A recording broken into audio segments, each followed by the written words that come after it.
Ha, alam mo kasi, hindi kasi nila naiintindihan, sorry ah. Hindi ko alam kung sinasadya nila na ayaw intindihin o talagang bobo lang talaga yung nasa administrasyon. Kung hindi sila bobo, maiintindihan nila yung ginagawa ko eh. Bobo kasi sila eh, kaya hindi nila naiintindihan. Ha, alam mo kasi, hindi kasi nila naiintindihan, sorry ah. Hindi ko alam kung sinasadya nila na ayaw intindihin o talagang bobo lang talaga yung nasa administrasyon. I'd likely lean doon sa latter kasi sa lahat ng mga desisyon nila lately.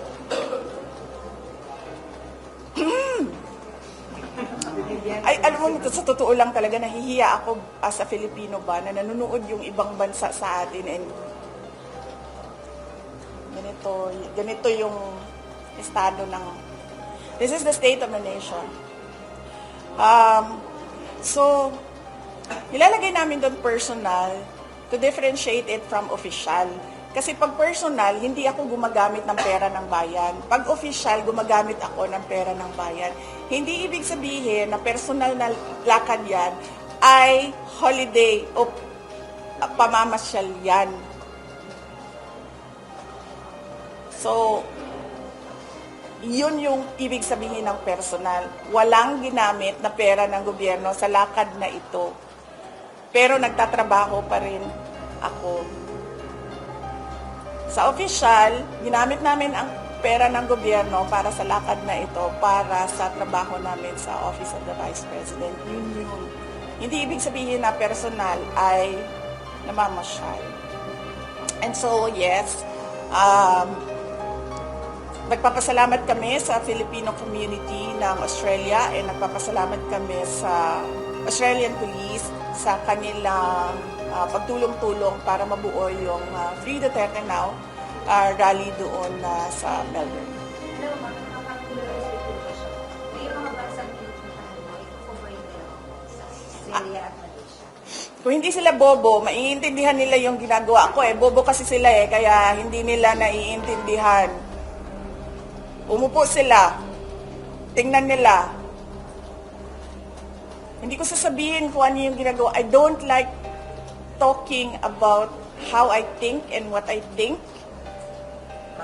So, kung meron silang gusto basahin doon, good luck. Okay, we move on to other matters. Last 3 questions. So,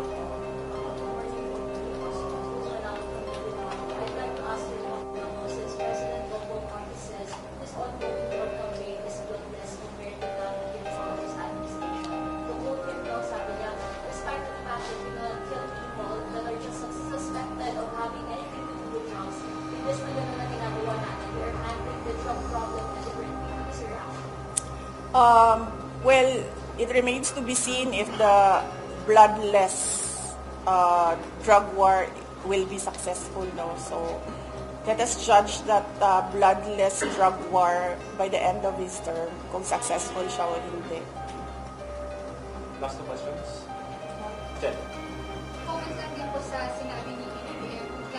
Yesterday po kasi kasama po siya dun sa mga disease na floating siya po and tiniyak niyo po na hindi na makakalabas ulit yun sa market and kanina rin nasa event siya po sa administration. Comment po natin. Hindi ko alam, ma'am. Trabaho ba ng presidente ang sirain ng ebidensya ng ano? Hindi yan trabaho ng... Hindi trabaho ng presidente ang mag-photo op sa nahuli na drugs at mag-photo op sa pagsira ng nahuli na drugs.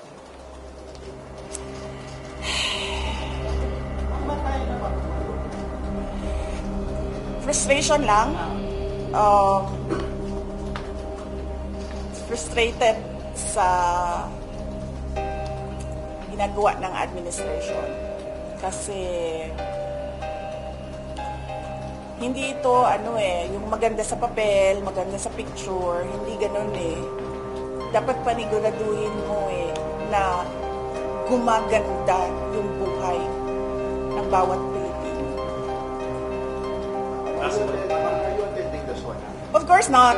Bakit ako Last question. Bakit ako ate ng so?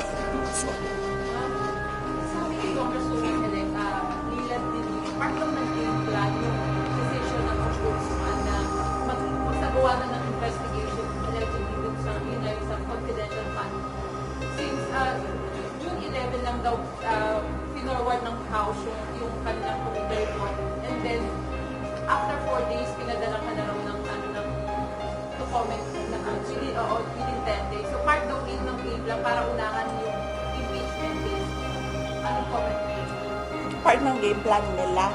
Ng ombudsman. Kasi since si ombudsman ay appointee ni former President Duterte. Kasi Okay. kung madidismiss yung case mo sa ombudsman, magkakaroon ng issue kung hindi pa tapos yung impeachment sa Senate. Oh, okay. Hindi ko best person and the best office to answer that is the ombudsman himself or the office of the ombudsman. Hindi ko alam, ma'am, kung bakit nila inaksyonan at hindi ko alam bakit mabilis nilang inaksyonan. I don't know. Basta ang sinasabi ko lang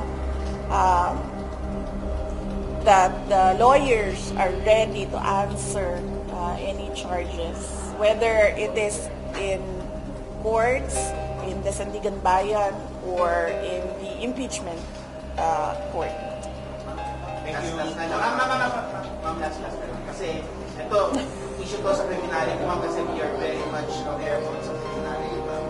Sabi ni General Torre na dapat daw lumabas daw yung mga police sa kalsada, gabi daw sa mga police stations.